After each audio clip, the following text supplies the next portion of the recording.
예, 우리 연관교회 모든 성도님들, 우리가 조금 전에 불렀던 가사처럼 세상에서 가장 아름답고 세상을 아름답게 만들어갈 수 있는 그런 분들이 다 되기를 축복합니다. 예, 오늘 오후 시간에도 하나님이 말씀을 통해서 우리를 믿음 위에 바로 세워주시기를 축복합니다. 여러분에게 소망이 있습니까? 여러분의 소망은 무엇입니까, 여러분?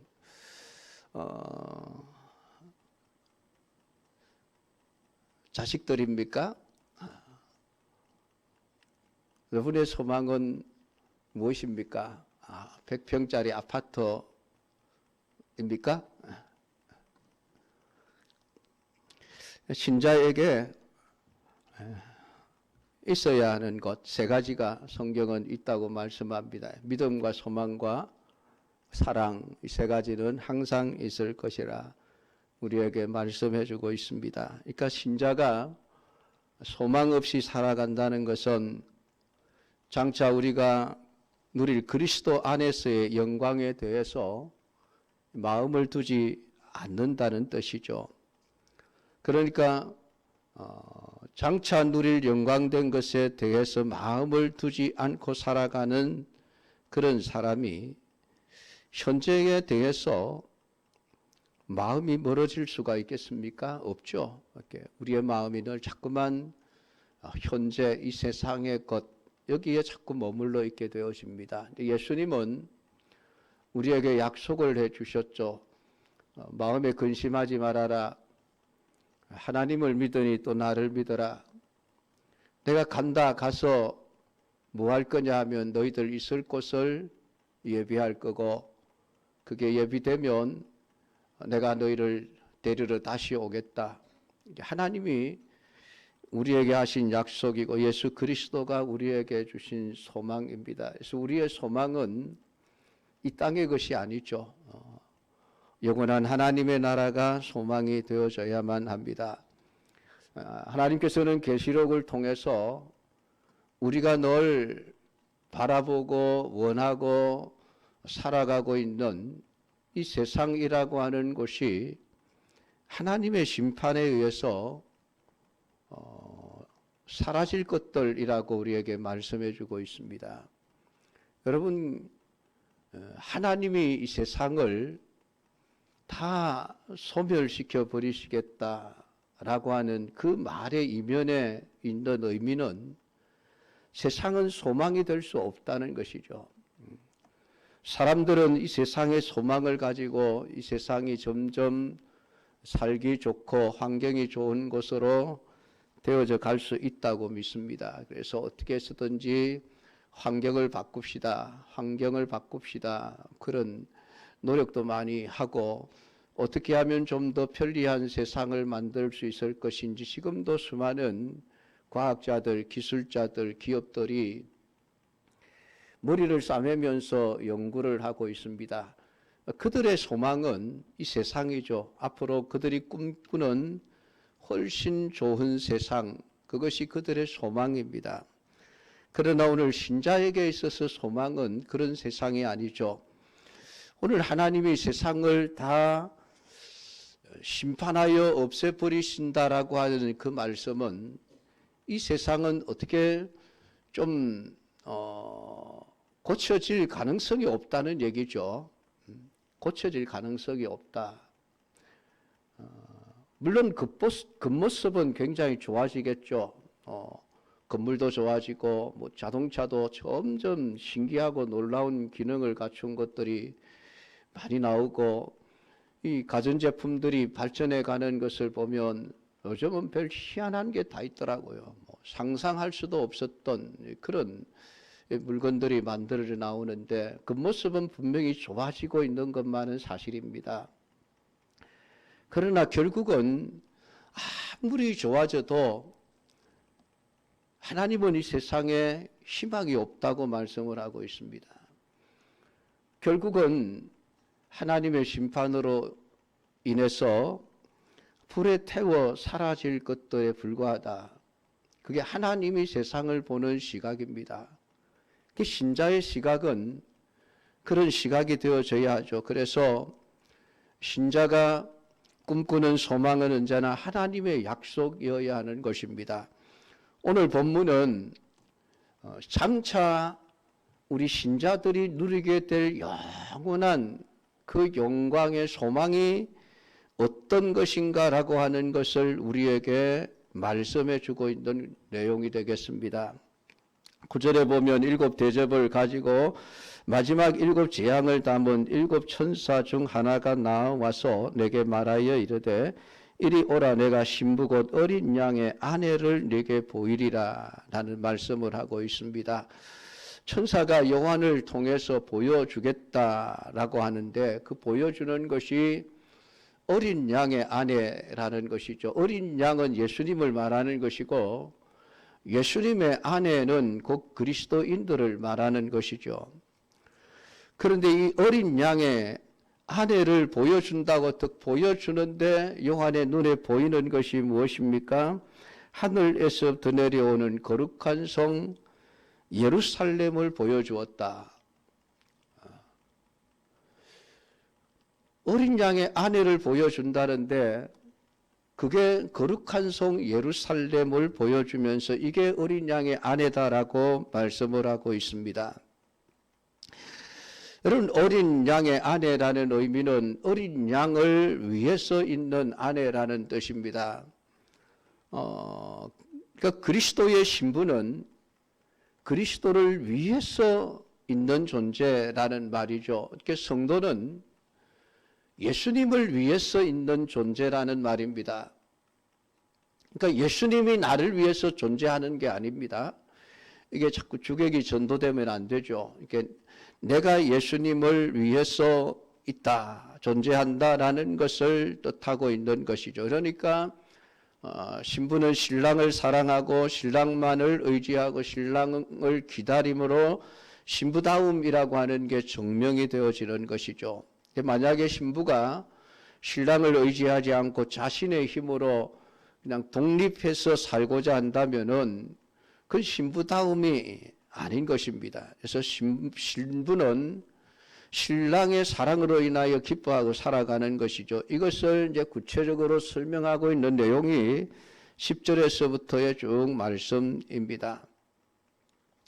이 새 예루살렘 성을 보여주는데 이 새 예루살렘 성은 성으로 표현된 어린 양의 아내를 가리키는 것이죠.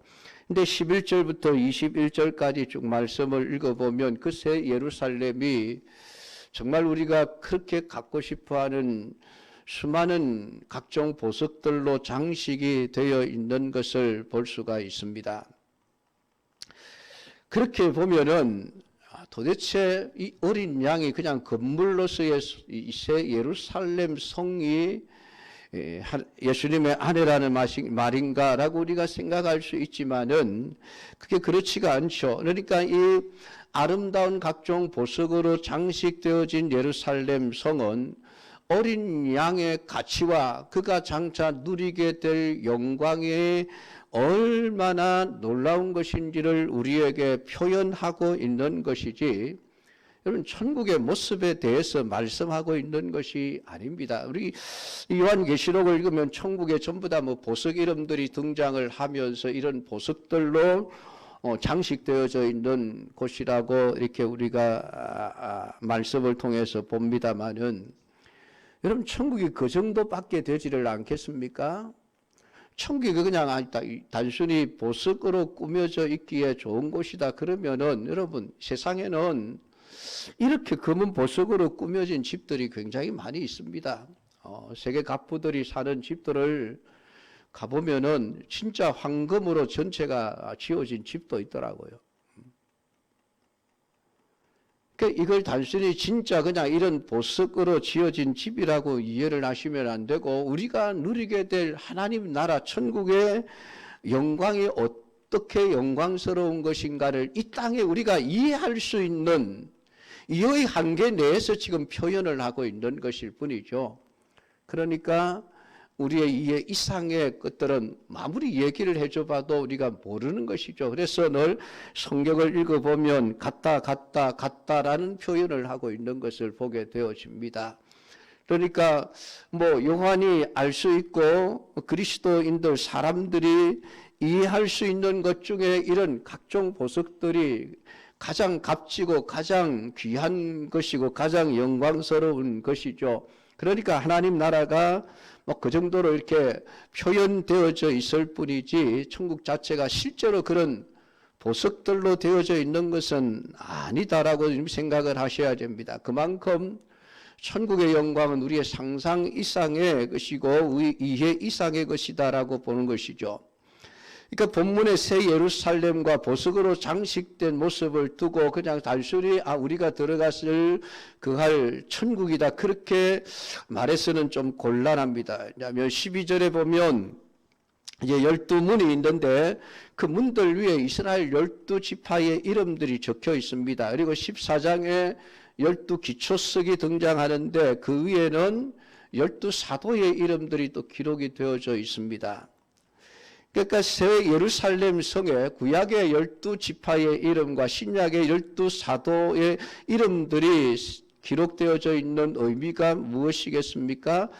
12사도가 기초석이고 그 위에 생음을 입은 것이 구약의 12지파라는 것이 어떤 의미입니까? 그것은 신약이 구약의 완성을 의미한다고 볼 수 있습니다. 그러니까 구약은 신약 위에서 완전하게 되어진다는 의미죠. 신약이 없으면은 구약은 그냥 기둥만 세워져 있는 그런 건물처럼 불완전한 것이 되어진다. 그런 의미입니다. 그래서 이 예루살렘 성의 가장 기초는 신약의 어떤 기초 위에 완전하게 세워지는 구약을 의미하는 것인데, 그러니까 이건 단순히 건물을 의미하는 것이 아니라 이 새 예루살렘은 신약의 교회, 그러니까 예수님의 신부가 된 교회라는 것을 보여주고 있는 것이죠. 그것이 12사도의 이름으로 되어 있다는 것은 12사도가 증거했던 복음 위에 세워진 것이라는 의미를 우리가 이해할 수가 있는 것입니다. 왜냐하면 교회가 바로 복음 위에 세워져 있기 때문에 그렇습니다. 그리고 교회가 바로 구약의 이스라엘이라고 하는 나라의 실체로서 존재하게 되어지는 것이죠. 그래서 15절부터 17절 보면 천사가 성을 자로 재는 그런 과정들이 쭉 기록이 되어져 있습니다. 144 규빗이니 사람의 청량 곧 천사의 청량이다라고 표현을 하고 있는데, 천사의 청량이라고 하는 것은 사람이 아닌 하나님에 의해서 건축되어진 성이라는 것을 의미하고 있습니다. 그런데 사람의 청량 곧 천사의 청량이라고 말하는 것은 우리가 에스겔서를 보면 에스겔서 40장에 나오는 에스겔이 어떤 사람이 성을 청량하는 것을 본 환상과 연관이 되어져 있는 말씀입니다. 그러니까 에스겔이 본 환상은 사람이 성을 청량하는 것이었고 그 사람이 곧 천사였다라고 말하는데, 본문에서는 표현하기를 사람의 청량 곧 천사의 청량이라는 말을 하고 있는 것이죠. 그러니까 에스겔을 통해서 보여주었던 그 성전은 이 땅 위에 한 번도 존재한 적이 없는 성전입니다. 그 성전이 지금 요한계시록에 그대로 어린 양의 신부인 새 예루살렘으로 지금 등장을 하고 있는 것이죠. 그러니까 본문의 새 예루살렘 성은 어떤 건물로서의 어떤 성을 이야기하는 것이 아니라 하나님에 의해서 구원받은 신자들 전체의 모임인 교회를 가리키는 것으로 이해를 하고 있는 것입니다. 그러니까 이 어린 양의 안에는 이미 하나님에 의해서 확정이 되어져 있는 것이죠. 그것이 창세 전에 하나님의 선택에 의해서 구원받을 사람들이 정해져 있다라고 하는 그런 말씀의 의미가 되겠습니다. 어린 양의 생명책에 기록된 그들이 바로 하나님의 백성이며 새 예루살렘이고 교회라고 하는 것이죠. 그래서 이 27절에 무엇이든지 속된 것, 가정한 일, 거짓말하는 자는 결코 그리로 들어가지 못하되 오직 어린 양의 생명책에 기록된 자들만 들어간다라고 하는 이 말은 어린 양의 아내라고 하는 것이 사람의 어떤 실력과 힘과 제조한 노력에 의해서 되어지는 것이 아니라 하나님의 선택이고 하나님의 부름을 받은 결과라고 하는 것을 말씀을 하고 있습니다. 그래서 어린 양의 신부가 되었다는 그 사실 자체가 얼마나 존귀하고 영광스러운 것인지를 우리에게 말씀해 주는 것이 온갖 보석으로 장식되어져 있는 새 예루살렘 성의 모습으로 오늘 우리에게 그리스도의 신부된 그 존귀함과 영광을 우리에게 가르쳐주고 있는 것입니다. 하나님은 자기 백성을 가장 영광스러운 존재로 만드십니다. 여러분, 세상에 70억 이상의 사람들이 지금 살아가고 있습니다. 그 중에 우리보다 여러분 잘난 사람들이 얼마나 많습니까? TV를 틀면 그게 나오는 탤런트들 한번 보십시오. 여러분, 전부 미남 미녀들만 끌어모으는 것 같지 않습니까? 여러분, 그들에 비하면은 우리는 별로 잘생긴 사람들이 아니죠. 여러분, 근데 하나님이 보실 때에는 그 사람들은 아무것도 아니에요. 여러분, 우리가 영광스럽고 존귀한 존재로 하나님은 보시는 겁니다. 왜 그렇습니까? 우리 안에 그리스도가 계시기 때문이죠. 오전에 말씀을 드렸습니다마는 이 세상에 여러분 불신자들은 아무리 잘나고 똑똑하고 잘생겨도 그들은 죽은 시체예요. 시체. 여러분, 걸어다니는 시체라고 생각하셔야 됩니다.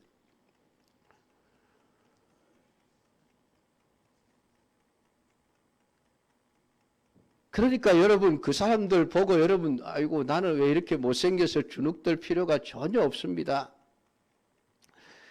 여러분, 우리는 한 사람 한 사람이 하나님의 최고의 지혜에서 나온 최고의 작품들이죠. 그러니까 그것 가지고 여러분 세상 앞에 우리가 주눅 들고 어기소침해질 필요가 전혀 없습니다.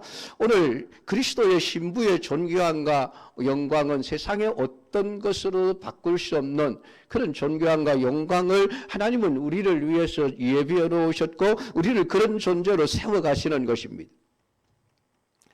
왜? 우리의 신랑 되신 예수님이 가장 존귀하고 영광스러운 분이시기 때문에 그렇습니다. 오늘 우리를 거기에 걸맞는 신부로서 하나님 만들어 가시는 거예요. 그러니까 우리가 예수님보다 조금 못하겠지만은 예수님보다 훨씬 못하다 그러면은 예수님이 신랑 되신 예수님의 영광이 좀 손상이 되지 않겠습니까? 그래서 신부는 그 신랑의 영광에 참여될 수밖에 없는 것이죠. 그러니까 오늘 우리가 하나님께서 장차 우리를 어떤 지금의 모습보다도 훨씬 더 영광스러운 새로운 몸으로 변화시켜 갈 그러한 그 영광의 모습을 바라보고 살아가는 그것이 오늘 우리의 소망이라고 하는 것입니다. 그때까지 오늘 우리가 이 세상에서 내게 주어진 삶을 살아갈 때에 내가 어떻게 하면 신랑을 위해서 나를 단장하면서 살아가야 할 것인가, 우리의 관심은 거기에 가 있어야 합니다. 22절 23절 말씀을 보면 성 안에서 내가 성전을 보지 못하였으니 이는 주 하나님 곧 전능하신 이와 및 어린 양이 그 성전이심이라. 그 성은 해나 달의 비침이 쓸데없으니 이는 하나님의 영광이 비치고 어린 양이 그 등불이 되심이라. 하나님이 세상에 지금 우주에 있는 저 태양과 달조차도 다 하나님이 다 없애버리시겠다. 하늘이 그냥 두루마리가 말리는 것처럼 두루룩 말아서 그냥 없애버린다고 지금 말씀을 했습니다. 왜 해나 달을 하나님이 없애버리십니까? 그거 없어도 괜찮다는 것이죠. 지금 우리가 사는 이 세상에는 해나 달이 없으면은 사실 살 수가 없는 그런 환경이 되어집니다만은 하나님의 나라에는 해와 달이 없어도 여러분 우리가 살아가는데 아무런 지장이 없습니다. 왜냐하면 하나님이 영광이 비치고 어린 양이 그 등불이 되시기 때문에 그렇습니다. 그러니까 해와 달이 없어도 여러분 우리는 조금 더 어둠 속에서 살아가는 것이 아니에요. 빛이 되신 그 하나님의 그 영광으로 인하여 어둠은 물러가고 오늘 우리는 충분히 영광스러운 삶을 살아가게 되어지는 것입니다. 왜 하나님 나라 안에는 성전이 없을까요? 하나님과 어린 양이 자신이 성전이시기 때문이다라고 우리에게 말씀을 하고 있습니다. 그러니까 여러분, 이 땅에서 더 이상 어떤 건물로서의 성전은 필요하지도 않고 하나님이 우리에게 성전 지으라고 더 이상 말씀하시지도 않으셨습니다.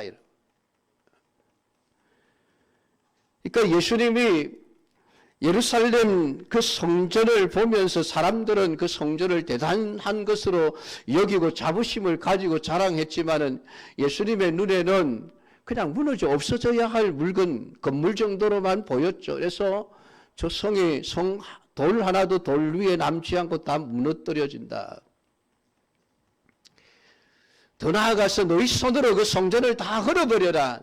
예수님은 그렇게까지 말씀하셨습니다. 그리고 야, 내가 성전 지을 거야. 내가 성전 지을 거야. 예수님이 그렇게 말씀하셨습니다. 예수님의 십자가의 죽으심과 부활하심을 통해서 예수님 자신이 친히 성전이 되신 것이죠. 그러니까 우리가 더 이상 이 땅의 건물로서의 성전은 존재하지 않습니다. 제가 자주 말씀을 드리지만 우리가 예배드리는 장소는 그냥 예배드리는 장소, 예배당일 뿐입니다. 성전이 아니에요. 그러니까 천국에도 더 이상 건물로서의 성전이 필요가 없다라고 하는 것이죠. 아예 하나님 나라 전체가 다 성전입니다. 왜냐하면 그 성전된 하나님이, 주님이 우리 안에 들어가 계시면 우리 자신도 성령이 거하시는 성전이 되어져 가는 것이죠. 그러니까 건물로서의 성전은 더 이상 천국에서는 필요가 없어진다라고 하는 것이죠.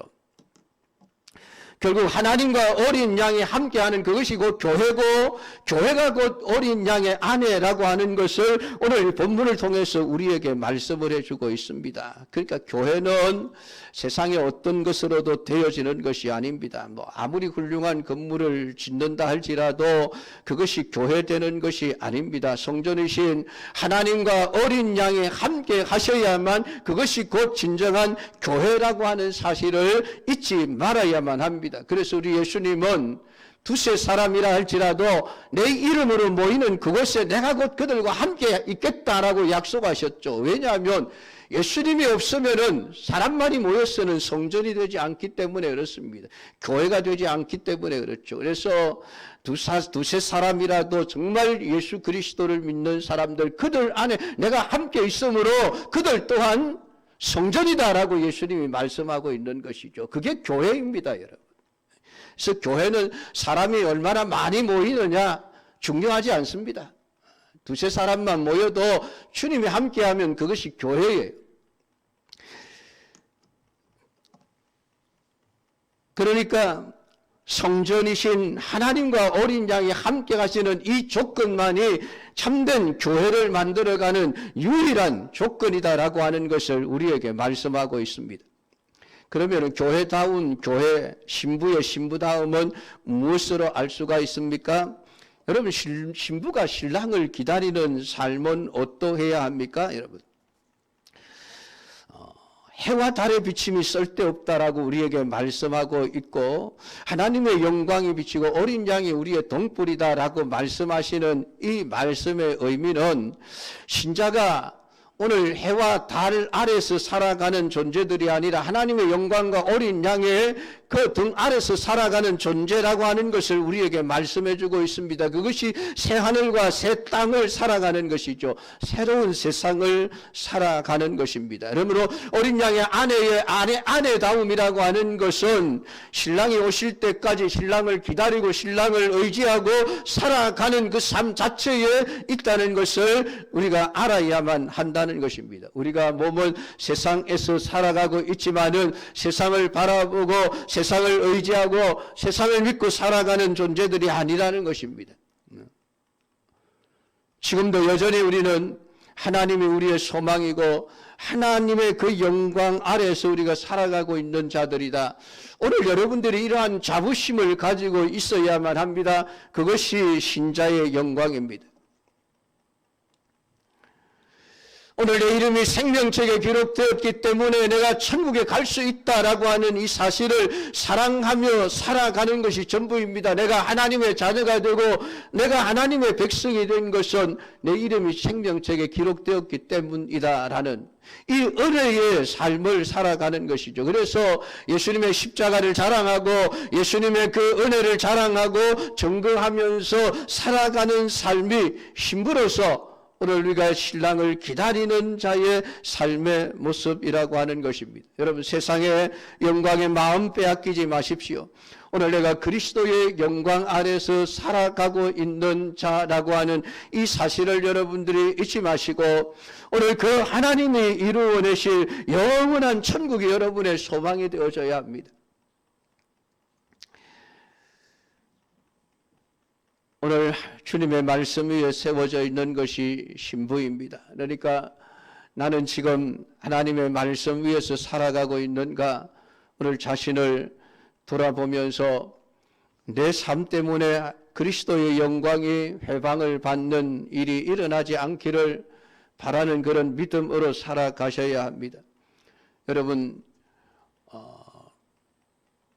결혼식을 할 때의 신부가 아마 평생에 가장 아름다운 모습이라고 사람들이 그렇게 이야기를 하죠. 여러분. 그리고 나면 끝이죠. 여러분. 몇 년 가나요? 근데 여러분, 그리스도의 신부의 영광은 영원한 것입니다.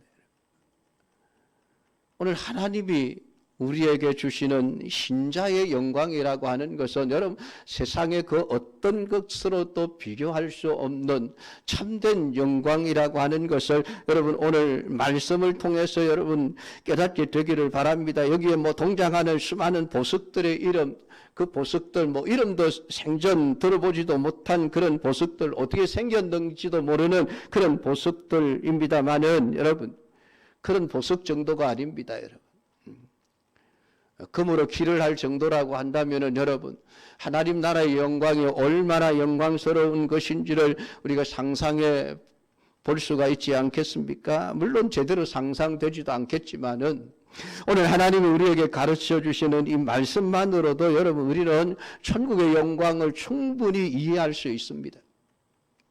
오늘 그리스도의 신부로서의 그 영광을 바라보면서 내게 주어진 이 하루하루를 아버지 하나님이 기뻐하시는 주님을 기다리는 신부의 마음으로 온전히 살아가시는 성도들이 다 되기를 주의 이름으로 축복합니다. 기도하겠습니다. 하나님 아버지, 오늘 시간도 우리에게 어린 양의 신부가 얼마나 영광스러운 존재인지를 예루살렘 성의 모습을 통해서 가르쳐 주심을 감사합니다. 오늘 이 말씀을 우리 마음에 깊이 새기면서 내가 예수님의 신부로 살아가는 한 이 영광스러움이 내 것임을 오늘 확신하게 하시고 오늘 세상의 영광의 마음을 빼앗겨버려 오늘 주님의 아내로서의 본분을 잊어버린 채 살아가는 자들이 되지 않게 하시고 주님만 사랑하고 주님만 기다리며 영원한 하나님이 준비해 놓으신 영원한 그 천국, 그 처소를 우리의 소망으로 삼고 믿음 안에서 살아갈 수 있도록 도와주옵소서. 예수님 이름으로 기도드립니다. 아멘.